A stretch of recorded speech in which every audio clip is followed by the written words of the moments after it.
Welcome to the Real Estate Espresso Podcast, your morning shot of what's new in the world of real estate investing.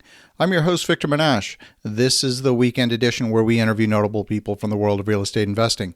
Today is no exception. We have a great guest all the way from Gatineau, Quebec. Welcome to the show, Justine Picard. Thank you very much. Great to have you here. Now, Justine, you've been working in our business in an internship role for a little while now, and thought it would be awesome just to get you on the show to talk to us about what that experience has been like. But before we do, why don't you give a little bit of your backstory and how you got to this point in your real estate journey? Yes, so I have been raised in a family that did mostly construction. So my father was someone who worked in renovations, also landscaping and new construction, residential construction, I should say. My stepmother also did interior design and mostly focused on kitchen and bath design.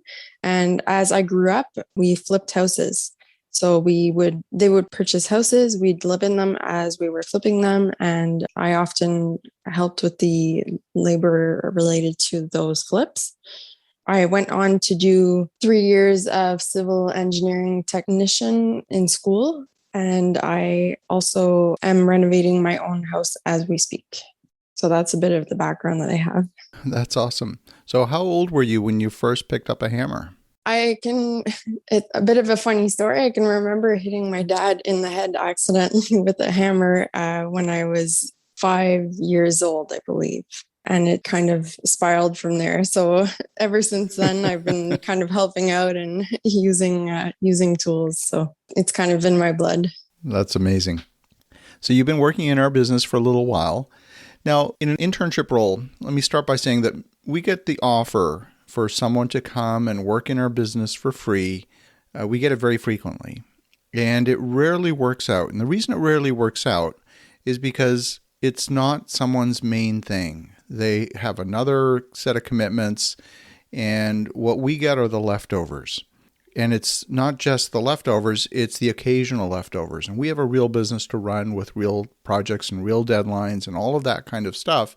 And it doesn't take very long before we can't count on that individual to actually deliver even on very small things. And so it usually falls apart at that point. Your engagement with us has been extremely different, where what I'm seeing from you is an extraordinary level of commitment, and you're very much aware of the flow of the projects and the deadlines and all of that. And you've just managed to slot in almost seamlessly into the business, which has been fantastic. What's that experience been like for you from your perspective as you're juggling all of your priorities? So I think there's a few things that have made the experience work and a few things that also make the experience really difficult. Obviously, being an intern, a non-paid intern, makes it difficult with regards to being able to dedicate myself 100% to the business.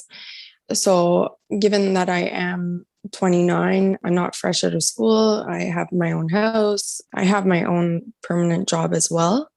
So that kind of takes over most of my time, and it makes it difficult to dedicate myself to the business 100% just because of the fact that I am working a 40-hour job. So that would be the major issue that I would see for most people. I have managed to kind of work around that. So working in a flexible job, I've managed to change my schedule to be able to accommodate working in the afternoon instead of working during the day mostly.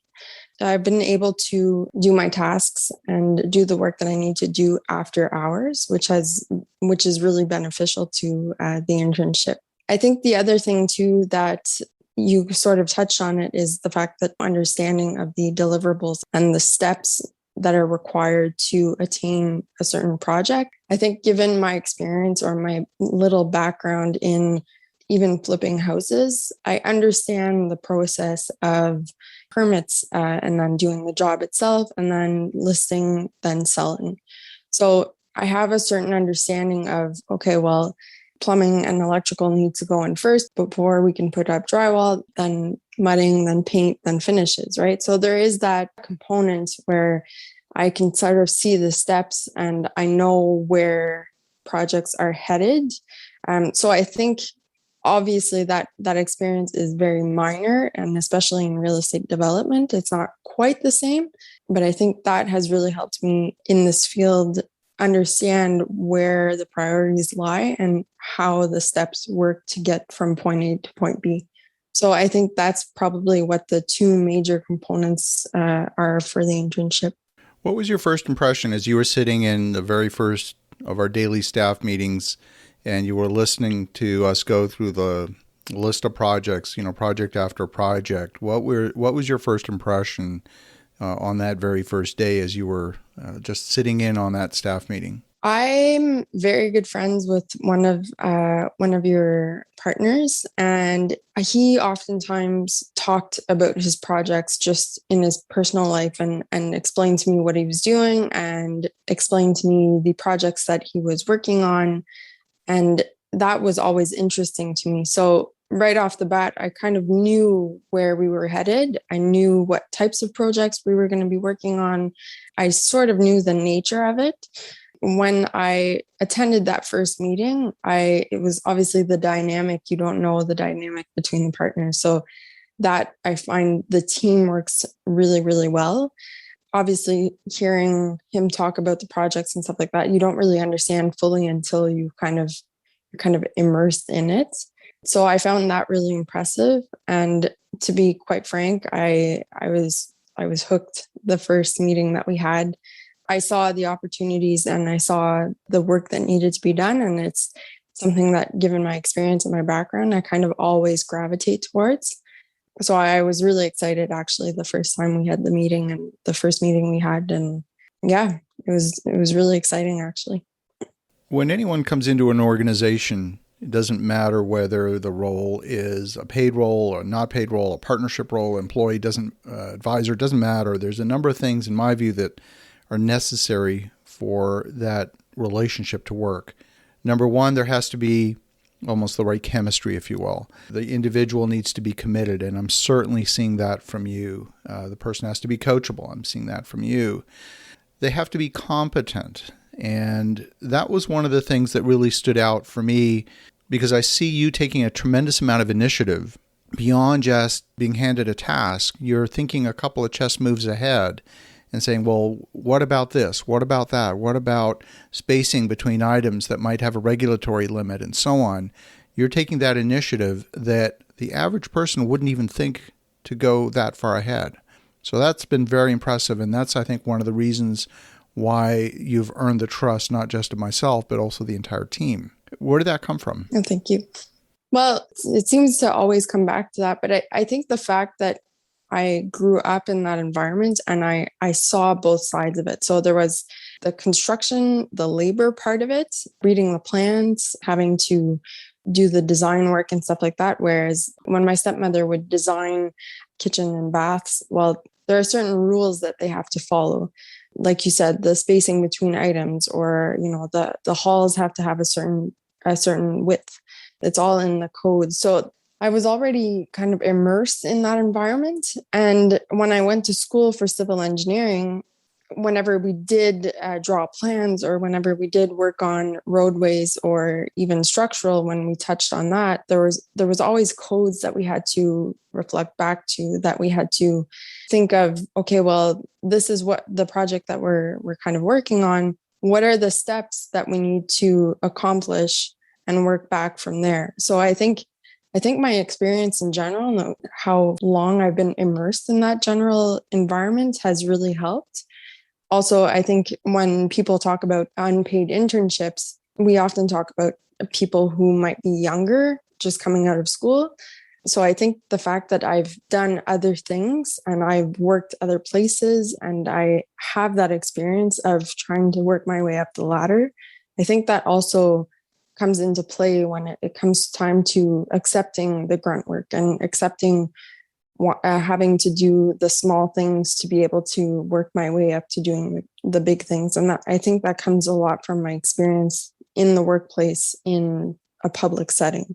So I think both combined basically are what have allowed me to come to this point. I love that. And one of the things that also struck me as well is that you've got an ability to understand projects from a planning perspective. Again, that's not something that people are naturally born with. And I don't know if that comes from your role in your current government job or just being around the job site itself, but that's also a unique skill set. So, there's so many things that come together when you are working in the construction realm, in the development realm. There's so many moving parts, and it's difficult for someone to learn all of them simultaneously. Out of the 5 or 6 or maybe a dozen things or skills that are required, which are the ones that you think you brought to the table, and which are the ones that you think you're developing? I think the knowledge itself, oftentimes when we talk about things in the meetings, what I've noticed is that all of you seem to have your specific areas where you're extremely knowledgeable, and you're right off the bat, like, you guys know what you guys are talking about. And that comes from obviously experience and working with things. But I think at this point, that's where I'm kind of learning, and the exposure of everything will come with time.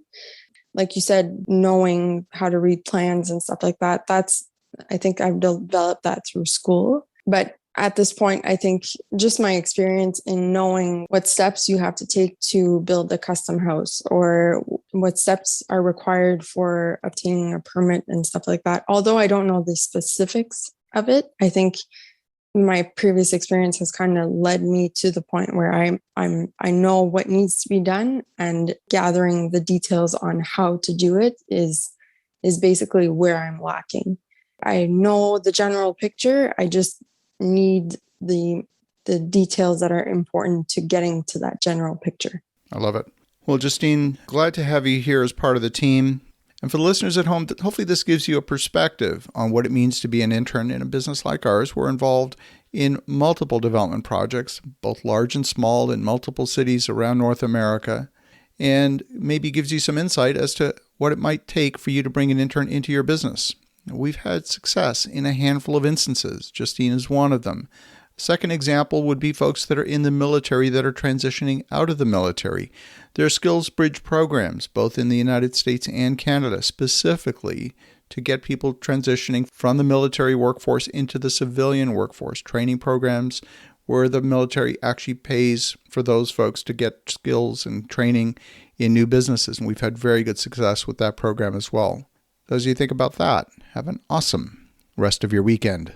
Go make some great things happen. And we'll talk to you again tomorrow.